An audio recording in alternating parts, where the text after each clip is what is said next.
Hi, I'm Phil Ludwig and I live in Asheville, grew up in New Jersey, and Robin has asked me to tell my story. And so I'm going to try. And I have lots of little stories because I want to put across a theme of how Baba is always with you. And he's with you even before you know about him. And that was what I experienced throughout my life. And it's also our job to become aware of him and to be present or keep him present in our life, to be aware that he's helping us all along the way. When I was growing up, I always believed in God. My mother and father were believers in God. My father was Jewish, my mother was a Catholic Italian, and it was just a wonderful family. And when I was 13, I went to see a movie, King of Kings, and I guess maybe I had an experience, but I came out of the theater crying, and it just moved me. And from that point on, I always loved Jesus, and I wanted to know who he was. And so I would read books like Gibran and Emerson and different books, philosophies and all. And I was always into music also. And when I was in high school, I had a Beatle band, which was fun. And when I was in my early teens, I discovered Richie Havens, and I loved him. To me, he was like a priest preaching through song.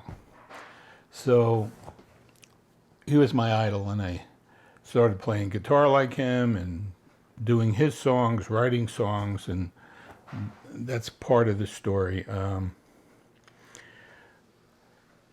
with my music.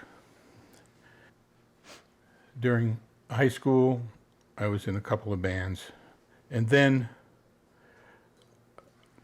just when I got out of high school, I really started seriously searching to find out who Jesus was, Buddha, Krishna, Ram. I wanted to know why are there so many different leaders of these different religions? And I always felt there was only one God. So I started searching and reading and taking classes. I saw Satchidananda, I went to this thing, that thing, Scientology. I examined everything. Just because I was curious, I wanted to know. And it was probably around 67, somewhere around there, that I took a class called Concept Therapy. And it was during that weekend that I took that class, I was also playing in a band. And I took the class and then played that night. Took the class the next day and played that night, and went out to have something to eat afterwards, and decided I wanted to see the sun come up. And so it was around wintertime, and I went to the Palisade Cliffs, and I was going to go to a certain spot in the cliffs to watch the sun come up. And as I'm driving up this road, I see an old elderly couple pulling out their car, and they got stuck in the snow. And I just got out of my car and started to push their car out of the snow. And I got the car moving and I backed away and something happened. And it was like a veil dropped. And all of a sudden, I was like in a bliss state and experienced everything as one. That all life was one.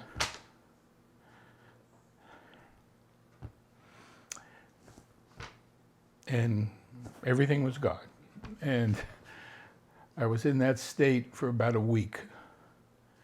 I didn't know what that was about. But this was around 19, let me think. Somewhere around there, 67, 68. I'm not sure. I don't remember. It's hard to remember that far back. So, let's see.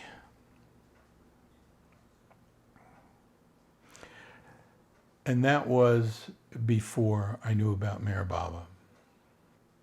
In 67, right out of high school, I was in a band. I joined a band, and there was a piano player. He played organ in the band. His name was Michael Maggiano. And he gave me these brochures, and he said to me, my English teacher gave me these, and he said I was an old soul, but I'm not too interested in this stuff. I know you're into this kind of stuff, so I think you would probably enjoy it more than me. And so I took those brochures. That was in 67. I took those brochures, read some of the things on it, and then a while later I joined another band. I was on the road in Oneonta, New York, went into a bookstore and found a book. I think it was The Avatar. No. It was Listen, Humanity. And I read that book, and I was starting to wonder who Meher Baba was. So then I joined another band. And I was playing in a club, and I met a lady. Her name was Arlene Pasquale. And we became friends, and she invited me to a dinner with some of her friends. So I went to this dinner, and at this dinner was Bruce Hedendahl, chiropractor, and he was adjusting everybody. And I just got a really great vibe from him. And while he was adjusting me, I asked him, what are you into? And he said, Meher Baba. I said, oh, I've read some books about Meher Baba.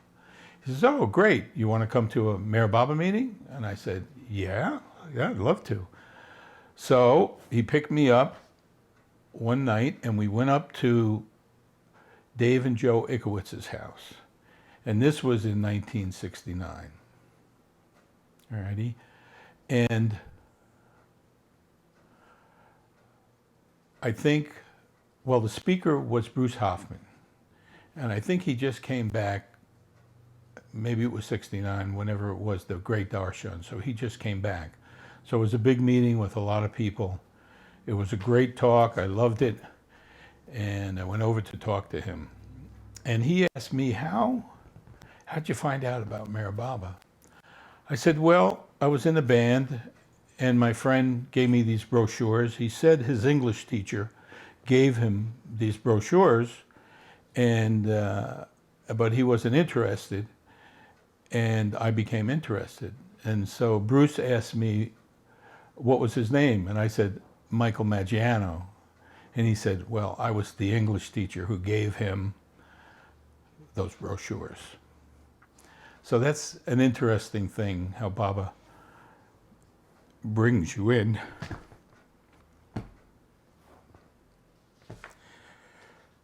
Okay. So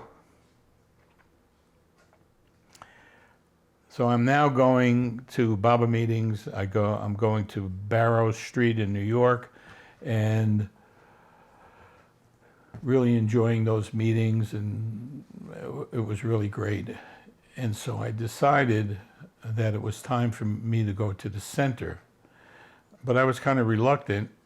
You know, Baba said he's the avatar, and he explains what that is and who that is. And I said, yeah, is he really that? And I said to myself, I said to Baba, well, if you are who you say you are, give me a sign that I should go to the center. And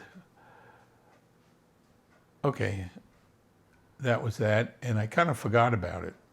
But I made my plans to go to Myrtle Beach for the first time, probably in the 1970s sometime. So I'm on my way to the center, and I'm at a New York airport with my guitar in my hand, and I'm walking to the gate, and walking towards me is Richie Havens, my idol. And he stops and he looks at me. And I'm stunned. Why is he stopping and looking at me? You know, and I'm looking at him. And he says to me, where are you going? And I said, to the Mayor Baba Center. And with that, he opens his lapel and shows me a picture of Mayor Baba, Mayor Baba button. And that just blew me away. So for the next couple of weeks, I was kind of in bliss. And that was like, oh, you are who you say you are, you know? So those little things happen like that. Got his phone number, and I've spoken with him a couple of times. And just to come to the end of the Richie Havens story, 30 years later, Jean, my wife, and I go to see him play, 30 years later. So we went to a club up in Nyack or something in New York. And I see him outside before the show, and I say to him, I'd like to talk to you. And he says, okay, after my set, come up to the green room. And I said, okay. And so we listened to his show. We went upstairs, and I said, before I start this conversation with you, I want to tell you a little story. It was a long time ago that I was on my way to the Mayor Baba Center, and I ran into you in the airport, and you asked me where I was going, and then Richie Havens says back to me, yes, I remember, I opened my lapel and showed you a picture of Mayor Baba, a button. And I said, how did you remember that? And he says, well, things only happened to me once, and I remember them. Interesting. So that's my Richie Havens connection with Mayor Baba. Another quick note is that actually Michael Maggiano introduced me to Mayor Baba, and I got the pleasure of introducing him to his wife. I brought Alice to his 21st birthday party, and they both kind of knew right from that meeting that they were meant for each other. Well, there was one other incident that happened that was pretty amazing, and it just shows how Baba watches over his lovers. And it was another time I was in a band, and I was working in a club, and the drummer in the band, Fred Van Kuren, is also a Baba lover. So we were playing one night, and on one of our breaks, I heard this very strange sound, like a whining sound. And then I saw a man walk by us, and he had this thing on his throat, and that's how he spoke. So I guess he wasn't able to speak any other way. And I thought, oh, that's interesting. And he asked us where the bathroom was, and we told him. And by the end of the night, we saw him walking around. He was pretty drunk, and And so we were all standing ready to leave, and he fell down the stairs, and Fred and I picked him up, and he was pretty out of it. And he pointed to me and to Fred and said, I'd like you to take me home because I can't drive. I said, oh boy, wow. Well, I'll just make believe it's Baba, and he can't speak or doesn't speak, and we'll just get him home. Luckily, he lived right around the same area as we were playing. So Fred took him in his car, and I got my car, and I followed them. And we went to his house, and I figured we'd let him out of the car, and he'd go in, and he just could not walk. He couldn't make it. So we parked the cars, we brought him in, we got him to the door, and we figured we'd leave him there. But he could not get the key in the door. He was so drunk. I said, okay, so let's open the door and bring him in. And we did. We brought him in. We sat him down on the couch, and I looked at a book, and it was Mastery in Consciousness, and there were pictures of Baba all around. And I said to him, Jai Baba. And he went, he was just like, what? And we found out that he had been to India, and then we didn't know what was happening with him and why he was in this state. So we just let him be, and we went. And the next night I went back to the club to work, and we asked the owner about him. His name was John Walsh, and he had, what we found out is that he and his wife had just broken up. And he said that he would always come in there for dinner, and they have never ever seen him in that state of mind. And it was amazing how Baba watches after his lovers. And that was that story. And going to the center for the first time, I met so many people that I felt so connected to, karmically,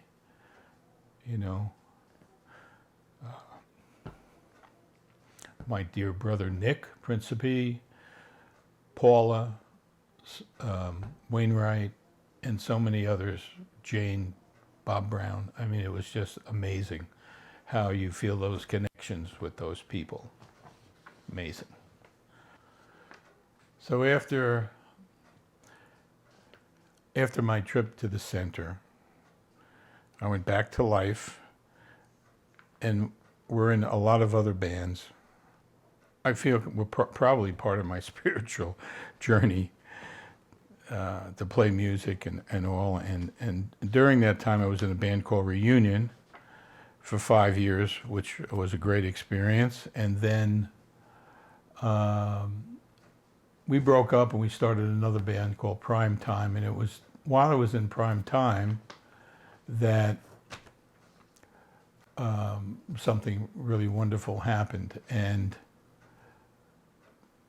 meanwhile, I had been going to Baba meetings, but I couldn't go to many because I was always working, and they would always have them on a Saturday or even a Sunday, but most of the time I was working.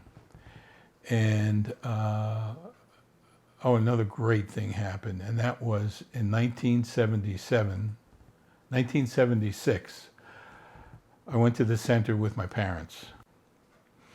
And I think within about 20 minutes of them being on the center, they became Baba lovers, which was just an amazing blessing. Through all the years of me putting up Baba pictures in my parents' house and my mom taking them down, and I put them up again and she'd take them down again. I'd leave books around, but I think my mom started reading some of those books, and it started making sense to her. And then both of them came to the center. And an interesting thing happened, though I don't know, my father never said anything about it, but he went into the lagoon cabin, and he came out white as a ghost. And he wouldn't tell me what happened. And I don't know what happened, but after that time, they were both Baba lovers. So getting back to going to Baba meetings, I would see this lady at Baba meetings, and we never spoke, just kind of saw each other. And then one night I'm playing in a band, and in comes Jeff White and Jean Brunette. And I think that was it. I met the love of my life. And long story short, we got married in 1988, and the most amazing thing happened just at that time that we got married. One of Baba's mandali were in town, and he came to stay with us, and he came to our wedding. So we had Charles Haynes married us, and Bao was there at the wedding, and it was just a wonderful experience to have an actual mandali at your wedding. Can you imagine? So another thing happened early on too. Was probably late 80s, early 90s. I asked Baba, what am I going to do with my life? How can I serve you? What can I do to serve you? And Baba always answered me was to continue what you're doing. Be a recording engineer, build a studio, and record music. And after that, I wound up recording all kinds of spiritual music from Jewish, Hasidic Jewish, Catholic, Christian, and Baba music, Bob and Jane, Jim Myers, Raphael Rudd, and many other Baba lovers I recorded. And so I felt that, yeah, this is what I'm supposed to be doing. And kind of to end the story is that I've been trying to move out of New Jersey for I don't know how long, 40, 50 years. Always wanted to move, and I always knew I wanted to live in the mountains. And it was very difficult to convince Jean to move. So I finally kind of twisted her arm, and she agreed to move. And we decided to move to Asheville. And we had been coming down here for at least 10 years and just kind of feeling it out. And at first she didn't want to move here, but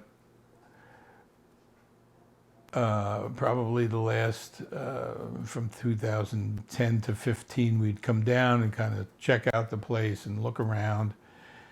And it wasn't until she said, okay, let's sell our house in New Jersey and move to Asheville. And once she made the commitment, Baba turned the key. So we put our house up, and within 3 days, we had a buyer. And that's a Baba story too, quick little Baba story. These Chinese people came, and because of another Chinese couple in our development, said, come see this house. The feng shui was great.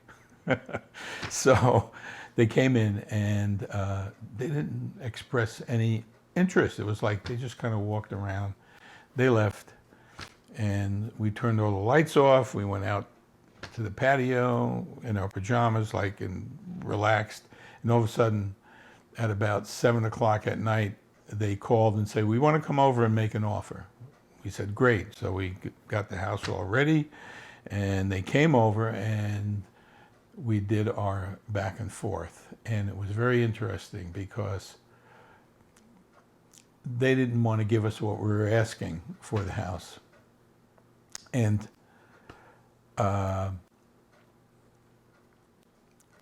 every time they wanted to close in September, and which was fine with us, but they didn't want to give us what we wanted for the house.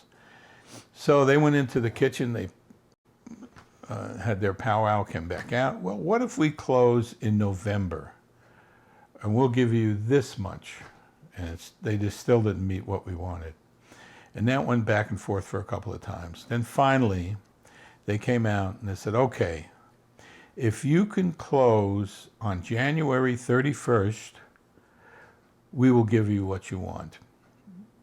And Gene and I looked at each other, oh, that's Baba. And we said, sure, okay. And so that's how that happened. We sold the house and we moved down here February 1st, 2016. And I've been here 7 years. And I once again, you move to a new place, what do you do for work? And I said, well, we found the house that would suit what we needed, which was for me to be able to build a small studio. And it's also a Baba story, how we found the house. We saw it online in New Jersey, and we said, we're coming down this week. We want to see it on Sunday. And we came down to Asheville, and we went to see it. And I knew that this was the house for us. And but Gene said, no, I want a bigger kitchen. I want this, I want that. I said, okay. So we spent the rest of the week looking other places and found nothing. And I said, Gene, I think Baba's telling us to go back and make an offer. So we went back on Thursday, and the realtor told us that, well, they got another offer, and people are coming back for the third time. So if you want this house, you make an offer. So this time we went back to see it, and we took Tom, Riley, and Kathy, and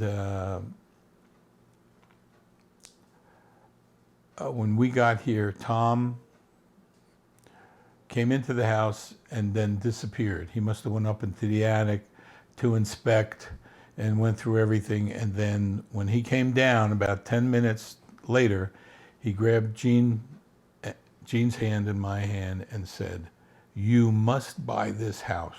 You must buy this house.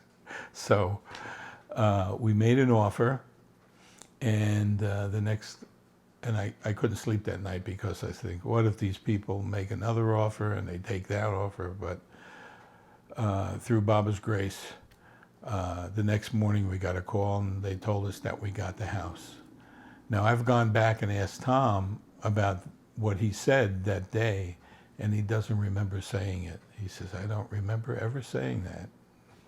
So there's Baba again. But we are here in Asheville, and to me, it's like living in Shangri-La. It's one of the best things that's ever happened.